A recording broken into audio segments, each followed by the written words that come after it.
चलो, नमस्कार सभी को।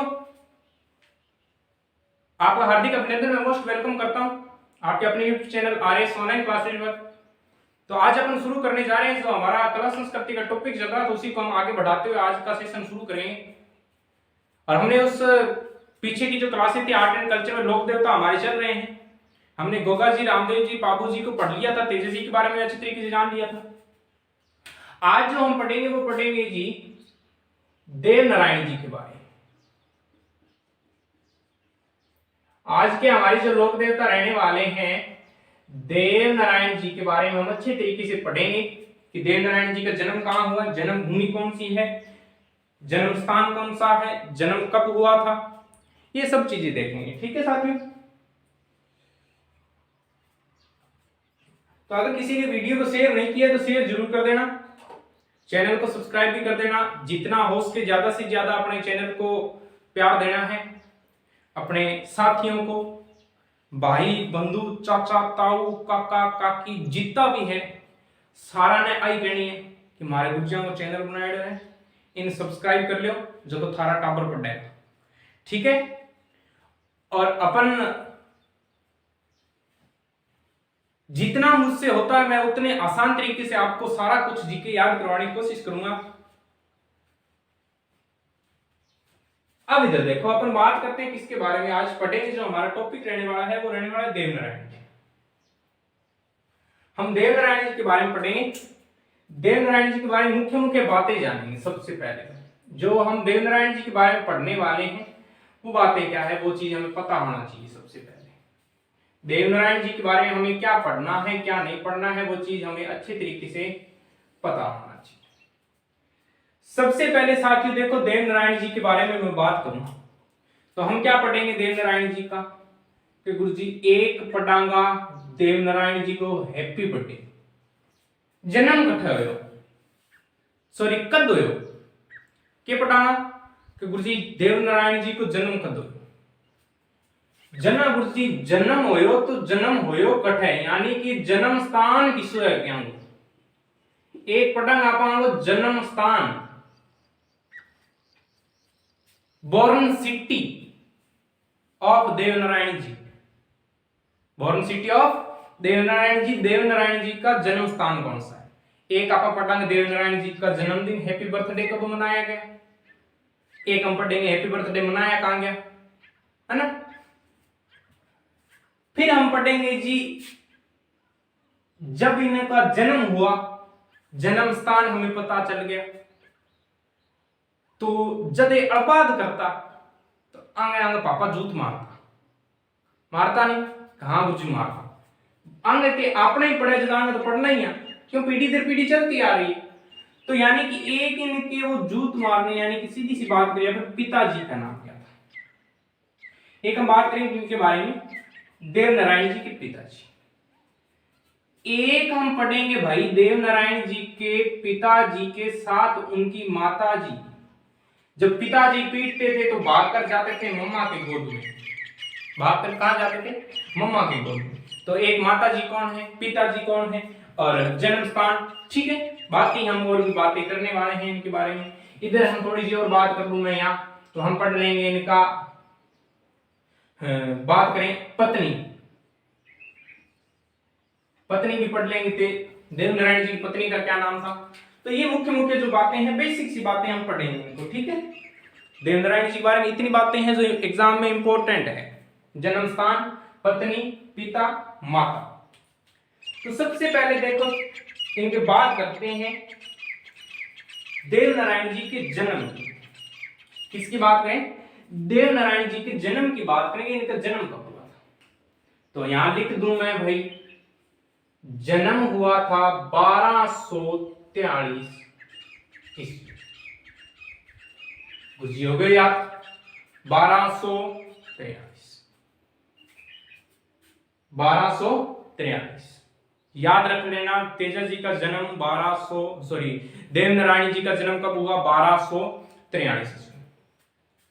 फिर भाई हम बात करें हिंदी महीना कौन सा था, बात यहां आएगी।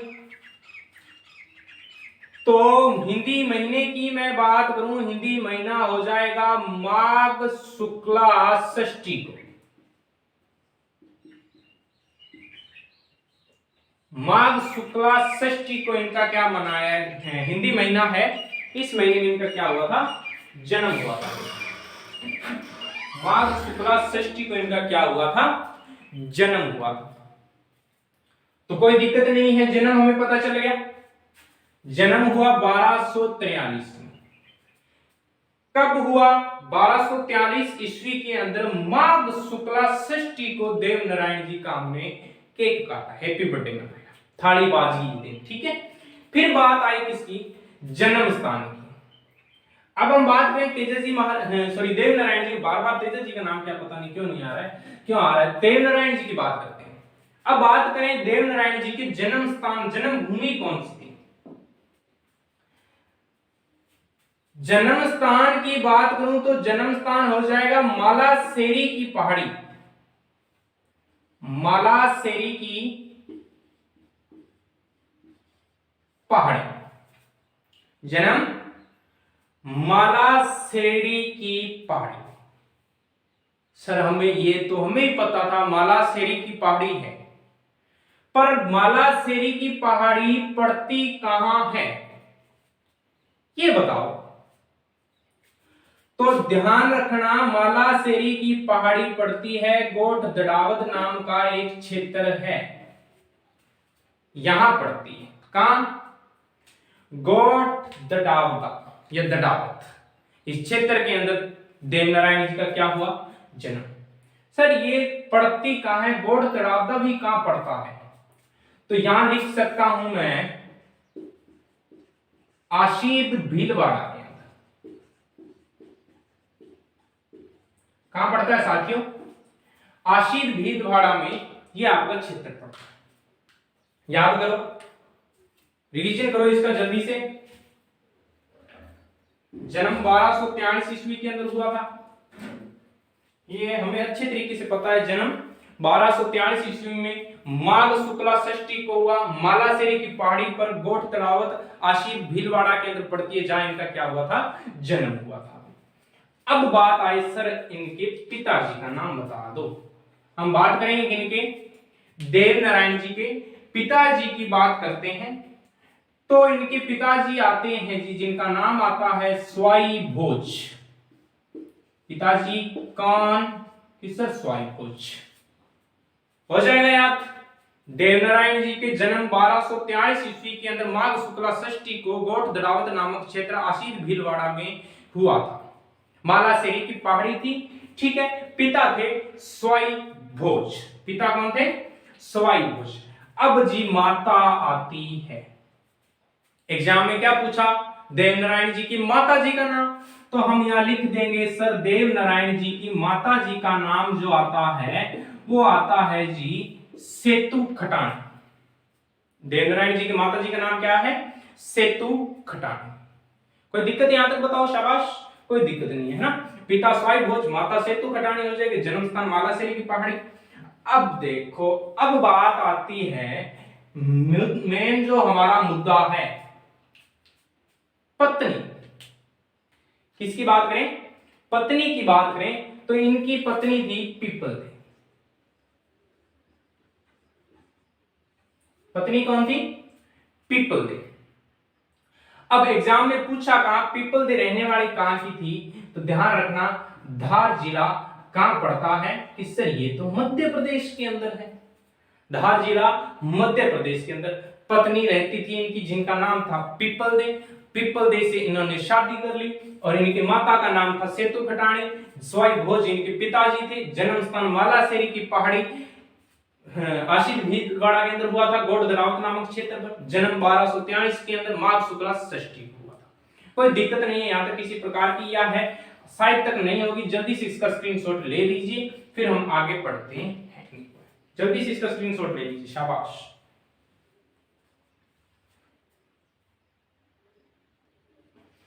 अब देखो आगे क्या होता है, आगे जो मुख्य बातें आती हैं वो देव नारायण जी के बारे में हम पढ़ने वाले हैं, ठीक है। अब हम पढ़ेंगे जी इनकी प्रमुख बातें कुछ जो हम देवनारायण जी के बारे में अच्छे तरीके से जानेंगे कि देवनारायण जी क्या क्या इनसे संबंधित प्रमुख बातें आती हैं, वो हम पढ़ने की कोशिश करेंगे। ठीक है, तो कोई दिक्कत नहीं है, सब समझ में आएगा, यही समझ में आएगा। अब देखो, सबसे पहले मैं बात करता हूं, इनकी पत्नी हमने पढ़ ली थी, अब इनके घोड़े की बात आती है। घोड़े का क्या नाम था? तो ध्यान रखना, देवनारायण जी का जो घोड़ा आता है उसका नाम क्या आता है?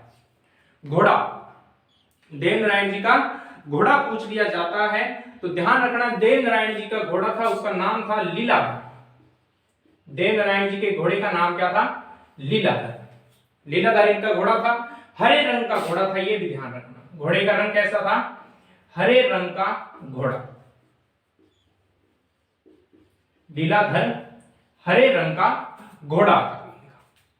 घोड़े का नाम पूछ लेते हैं, देवनारायण जी के घोड़े का क्या नाम था? तो देवनारायण जी के घोड़े का नाम था क्या? लीलाधर, और हरे रंग का घोड़ा माना जाता है। अब हम बात करते हैं देवनारायण जी के प्रमुख मंदिरों की बात करें। देवनारायण जी के प्रमुख मंदिर की बात करें हम, कि इनके प्रमुख मंदिर किस किस क्षेत्र में हैं। प्रमुख मंदिर किन किन क्षेत्र में है? तो ध्यान रखना, देवनारायण जी के हम जो प्रमुख मंदिर पढ़ने वाले हैं वो हम पढ़ेंगे, 5 मंदिर इनके प्रमुख माने जाते हैं। 5 मंदिर इनके क्या माने जाते हैं? प्रमुख माने जाते हैं। ये लीजिए जी 5 मंदिर। अब साथ ही देखो, 5 मंदिर कौन कौन से हैं उनके बारे में हम थोड़ा सा ध्यान देंगे और उन 5 मंदिरों को हम अच्छे तरीके से पढ़ने का प्रयास करेंगे। सबसे पहले देखो, खास विशेषता इनके मंदिर की क्या होती है कि इनका जो मंदिर है वहां ईंटों की पूजा होती है।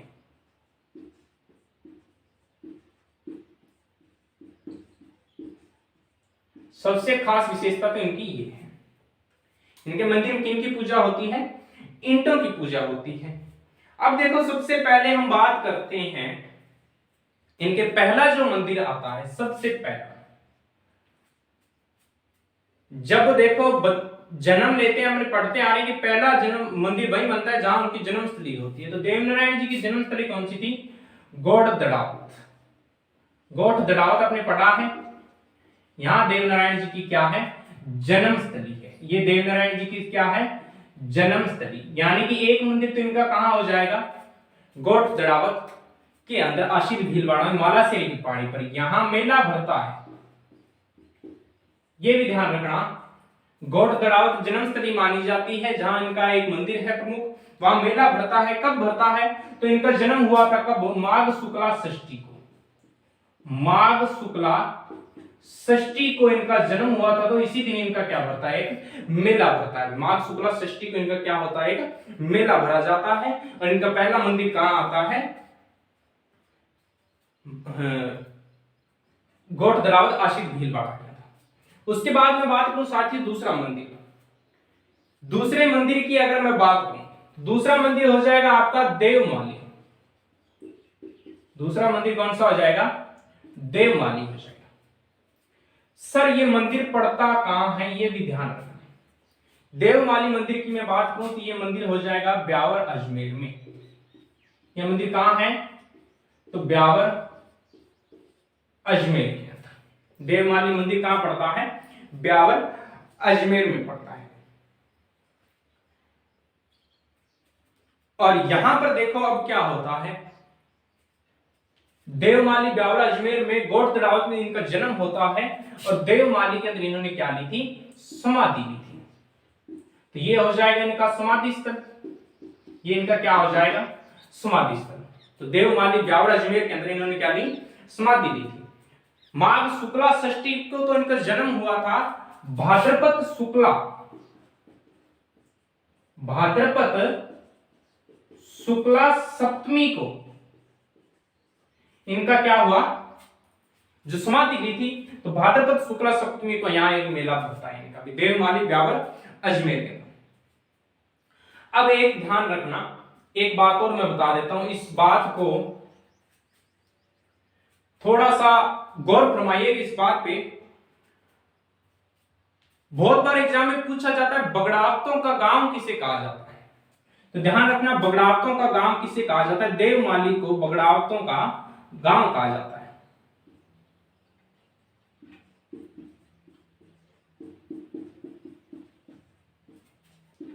देवमाली को बगड़ावतों का क्या कहते हैं, गांव कहते हैं देवमाली को।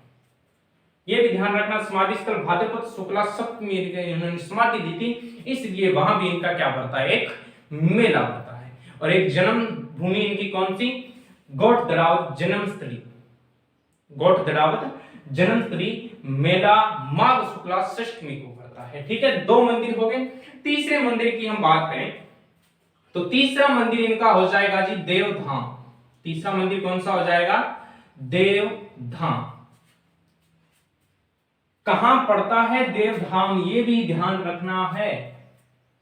तो हम लिख देंगे साथियों, यहां देवधाम पड़ता है जी जोधपुरिया। जोधपुरिया कहां पड़ता है, तो हम लिख देंगे निवाई टोंक में। जोधपुरिया कहां पड़ता है, निवाई टोंक के अंदर एक इनका प्रमुख मंदिर आता है। ठीक है, यहां पर क्या विशेषता है इसकी कि देवनारायण जी की जो मुख्य प्रतिमा है वो यहीं मिली है। देवनारायण जी की मुख्य प्रतिमा यहीं मिली। ये लो जी, तीन हो गए मंदिर इनके। गोठ दड़ावत जन्मस्थली माघ शुक्ला षष्टमी को मेला भरता है।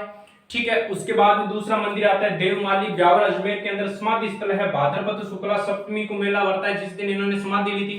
तीसरा आता है देवधाम जोधपुरिया निवाई टोंक के अंदर मुख्य प्रतिमा यहीं मिली थी, इसी कारण एक ही मंदिर हो जाता है। फिर आता है जी एक, यहां लिख देता हूं, चौथा मंदिर इनका जो आता है देव डूंगरी। चौथा मंदिर कौन सा हो जाएगा कि सर देव डूंगरी हो जाएगा। देव डूंगरी पड़ता कहां है, तो हम यहां लिख सकते हैं सर चित्तौड़गढ़ में पड़ेगा। देव डूंगरी कहां हो जाएगा, चित्तौड़गढ़ के अंदर हो जाएगा, कोई दिक्कत नहीं है। बताओ देव डूंगरी कहां हो जाएगा, चित्तौड़गढ़ के अंदर। रही बात एक मंदिर इनका और बच जाता है, वो आ जाता है जी 5 नंबर वाला मंदिर, यहां लिख रहा हूं सबसे बड़े अक्षरों के अंदर, समझ लेना, भिनाई अजमेर के अंदर। कहां हो जाएगा, भिनाई अजमेर में इनका 5 मंदिर होते हैं। प्रमुख मंदिर कितने हैं, 5 हो जाएंगे। पहला गोठ दड़ावत जन्मस्थली माघ शुक्ला षष्टमी को मेला भरता है। गोठ दड़ावत जन्मस्थली है, मालसेरी की पहाड़ी आशीद भीलवाड़ा के अंदर इनका जन्म हुआ था। जन्मस्थली कही जाती है, माघ शुक्ला षष्टमी को जन्म हुआ था। एक खातरी बठे मेड़ो हुई बाद में जन्म लियो जो को जाना तो पड़ेगा, मृत्यु हो जाती है देवमाली ब्यावर अजमेर के अंदर भाद्रपद शुक्ला सप्तमी को, जिस दिन उनका मेला भरता है। फिर आती है देवधाम जोधपुरिया निवाई टोंक के अंदर, जहां पर देवनारायण जी की मुख्य प्रतिमा मिली थी। और 4 नंबर पर मेला आता है, जो मंदिर आता है वो देव डूंगरी आता है चित्तौड़गढ़ के अंदर। ठीक है, और 5वां आता है भिनाई अजमेर के अंदर। ठीक है, अब देखो इस देव डूंगरी की भी लिख लेना थोड़ी सी विशेषता कि राणा सांगा द्वारा इस मंदिर का निर्माण करवाया। राणा सांगा द्वारा मंदिर का निर्माण करवाया। ये भी ध्यान रखने पढ़ने वाली बातें हैं, इंपॉर्टेंट है सारी बातें एग्जाम की दृष्टि से, चाहे यूपीएससी का है, चाहे आरएस आईपीएस तक के लेवल का है ये, तो ध्यान रखना, इस बातों को मध्य नजर रखनी है। तो इनकी जो ये बातें थी प्रमुख मंदिर है वो हमने पढ़े हैं। ठीक है, तो इसका स्क्रीनशॉट ले लीजिए थोड़ा सा।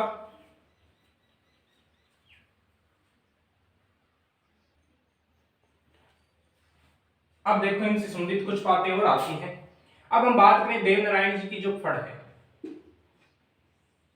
देवनारायण जी के फड़ के बारे में पढ़ेंगे। सबसे पहले देखो फड़ की जो मुख्य विशेषता है वो बातें देख लेते हैं, फड़ के बारे में क्या कुछ होता है। सबसे पहले हमारी बात आती है कि फड़ का वाचन कौन करेगा, यही बात आएगी दिमाग में, क्वेश्चन यही आता है कि फड़ का वाचन कौन करेगा। देवनारायण जी की जो फड़ है उस फड़ का वाचन कौन करेगा, तो ध्यान रख लेना फड़ का वाचन बगड़ावत गुर्जर जाति के भोपों द्वारा किया जाता है।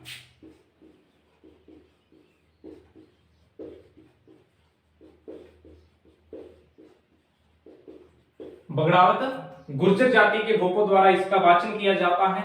वाद्य यंत्र कौन सा यूज करते हैं, ये भी हमें बातें पढ़नी पड़ेगी। वाद्य यंत्र कौन सा यूज करते हैं, तो ध्यान रख लेना वाद्य यंत्र का यूज जो किया जाता है, वाद्य यंत्र आपका हो जाएगा जी जंतर। वाद्य यंत्र कौन सा हो जाएगा, जंतर हो जाएगा। ठीक है, और इस जंतर की एक खास विशेषता और होती है साथियों, इस जंतर को वीणा का आरंभिक रूप भी कहा जाता है। वीणा का आरंभिक रूप क्या हो जाएगा कि वीणा का आरंभिक रूप आपका जंतर हो जाएगा। घबराने की कोई आवश्यकता नहीं है। अब देखो इनकी फड़ की जो मुख्य मुख्य बातें हैं वो हम बातें पढ़ लेते हैं। सबसे देखो प्रमुख इनकी फड़ की जो बातें क्या क्या आती है। एक तो आती है जी सबसे प्राचीन फड़।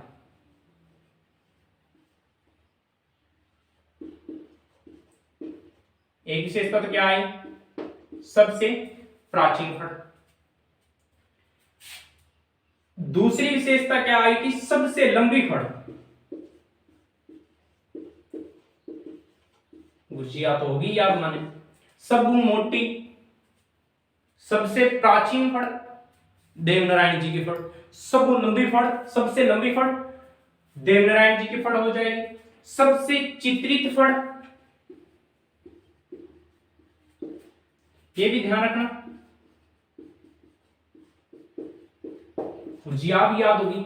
सबसे चित्रित फड़, सबसे छोटी फड़, ये भी याद रखना। सबसे छोटी फड़,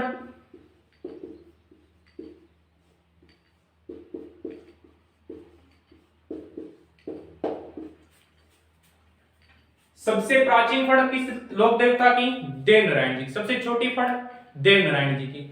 सबसे चित्रित फड़ देवनारायण जी की। सबसे लंबी फड़ और सबसे प्राचीन फड़ हो जाएगी। ठीक है, सबसे लंबी फड़ होने के कारण वाचन में सबसे ज्यादा समय लगता है। इस फड़ के वाचन में सबसे ज्यादा समय लगता है। वाचन में सबसे ज्यादा समय लगता है, तो ये भी ध्यान रखना। वाचन के अंदर सबसे ज्यादा किस लोक देवता की फड़ में लगता है, तो किस लोक देवता के, देवनारायण जी की लोक देवता। और इस देवनारायण जी की लोक देवता पर 5 रुपए का डाक टिकट भी जारी किया गया, ये भी ध्यान रखना। राजस्थान के एकमात्र लोक देवता है, एकमात्र लोक देवता की फड़, एकमात्र लोक देवता की फड़ जिसके ऊपर 5 रुपए का डाक टिकट जारी, 5 रुपए का डाक टिकट जारी कर दिया गया। राजस्थान में एकमात्र लोक देवता है जिनके फड़ पर 5 रुपए का डाक टिकट जारी किया गया। किया कब किया गया, तो भी ध्यान रखना 2 सितंबर 1992 को, 2 सितंबर 1992 को 5 रुपए का डाक टिकट जारी किया गया। राजस्थान के एकमात्र लोक देवता माने जाते हैं देवनारायण जी, जिनकी फड़ पर 5 रुपए का डाक टिकट जारी किया गया। ठीक है, फड़ पर। और लोक देवता पूछ ले तब आपके 2 हो जाएंगे। लोक देवता पर तो 2 हो जाएंगे, पर फड़ पर बात करें, राजस्थान के एकमात्र फड़, एकमात्र ऐसे लोक देवता जिनके फड़ पर 5 रुपए का डाक टिकट जारी किया तो देवनारायण जी। और देवता पूछ रहे लोक देवता जिन पर 5 रुपए का डाक टिकट जारी किया तो वो 2 हो जाएंगे। ठीक है, उसमें घबराने की आवश्यकता नहीं है, यही ध्यान देना है। ये बातें पढ़ लेना, एग्जाम में पक्का आएगा, इसमें से बाहर जाने की भी संभावना नहीं है। पूरी किताबें निचोड़ कर लाया हूं एक साथ में, ध्यान रख लेना। 5-6 जितनी भी किताबें आती है सबको यूं मरोड़ मरोड़ के फिर आया हूं, एक क्वेश्चन तक बार नहीं जाने दूंगा, ये गारंटी है। बस ओनली फॉर पढ़ना है, ध्यान दे लेना। ठीक है, इसका स्क्रीनशॉट ले लो जल्दी से, फिर हम बात करें।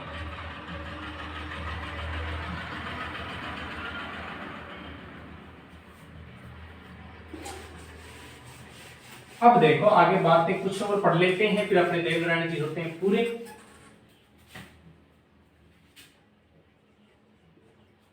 देवनारायण जी से जो मुख्य बातें देखो वो और पढ़ लेते हैं। इनकी देवनारायण जी की फड़ के साथ,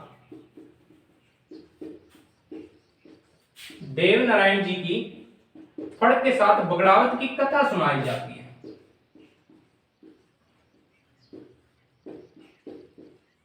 देवनारायण जी की फड़ के साथ बगड़ावत की क्या की जाती है, कथा सुनाई जाती है।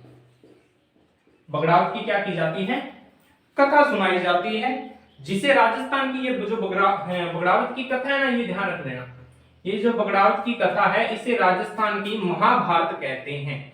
राजस्थान की महाभारत कहते हैं, ध्यान रख लेना, राजस्थान की महाभारत कहते हैं। देवनारायण जी की फड़ के साथ बगड़ावत की जो कथा सुनाई जाती है उसे हम क्या कहते हैं, उसे कहेंगे सर राजस्थान की महाभारत।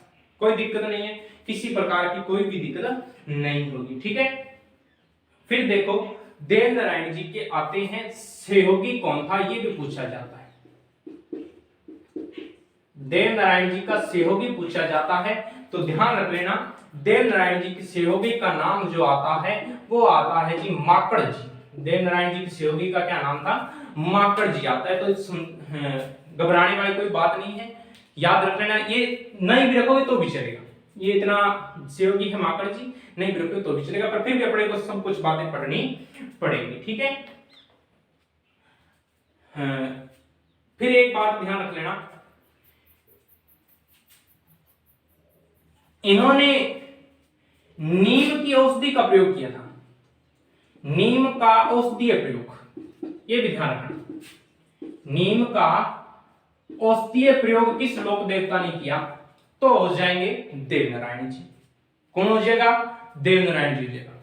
नीम का औषधीय प्रयोग किसने, देवनारायण जी ने किया था, अपनी पत्नी पीपलदेव को बचाकर, ठीक है। अब हम बात करते हैं इनके उपनामों की, बात करते हैं। देवनारायण जी के भी कई उपनाम थे साथियों, देवनारायण जी के भी कई उपनाम थे, क्या थे वो हम देखेंगे, छोटे नहीं निकाल के देंगे, जहां जहां से निकलेगी बातें हम सारी बातें यहां यूं करके एक सुंदर सा डायग्राम बना के लिख लेंगे फटाक से, एक एक बात को निकाल लेंगे।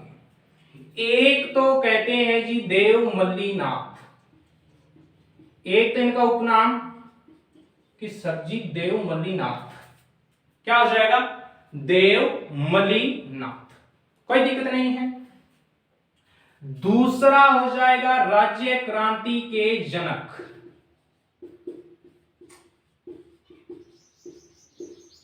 दूसरा कौन सा हो जाएगा, राज्य क्रांति के जनक देवमल्लीनाथ, राज्य क्रांति के जनक। अब जब नीम का औषधीय प्रयोग किया गया तो आयुर्वेद के ज्ञाता भी इन्हें कहा गया,